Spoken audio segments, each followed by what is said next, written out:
Nobody ever asked him if he was tired. They just assumed he was strong. He was the responsible one, the one who always figured things out, the one who never complained, the one who fixed problems quietly and slowly.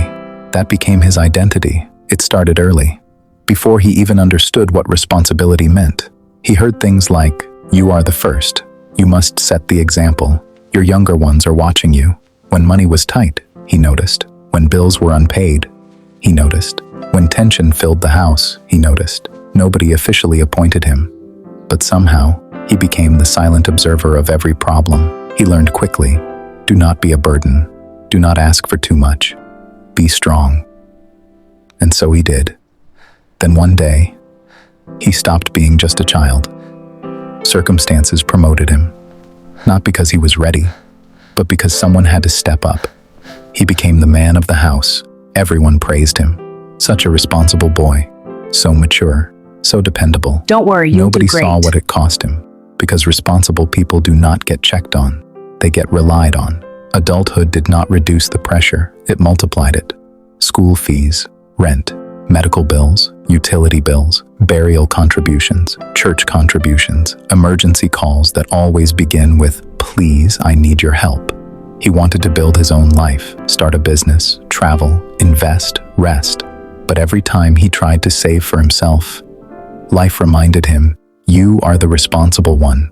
Here is the part nobody talks about. The responsible one gets tired too, but he cannot show it, because the moment he says I cannot, everything shakes. He feels guilty for wanting more, guilty for saying no, guilty for dreaming bigger than survival. He carries everyone, but who carries him? Love becomes complicated, because how do you build intimacy when half of you belongs to responsibility? I can't believe you're still on that phone. This is supposed to be our time. He postpones dates, cancels plans, sends money instead of showing up emotionally. Eventually she says, I feel like I am competing with your responsibilities. So you're comparing me with your responsibilities? I'm just another task on your list, aren't I? He does not argue, because deep down, he knows she is right. The responsible one often loses softly, without drama, without shouting, just slow emotional erosion. Then one day, it becomes too heavy. Maybe he loses his job. Maybe his savings disappear. Maybe he just cannot breathe under the weight anymore. He does not scream. He does not collapse publicly. He just goes quiet, very quiet. For the first time in his life, he has nothing left to give. And that scares him, because if he is not the responsible one, who is he? Responsibility is not the enemy, but self-neglect is. He begins to understand something powerful. Strength without boundaries becomes self-destruction.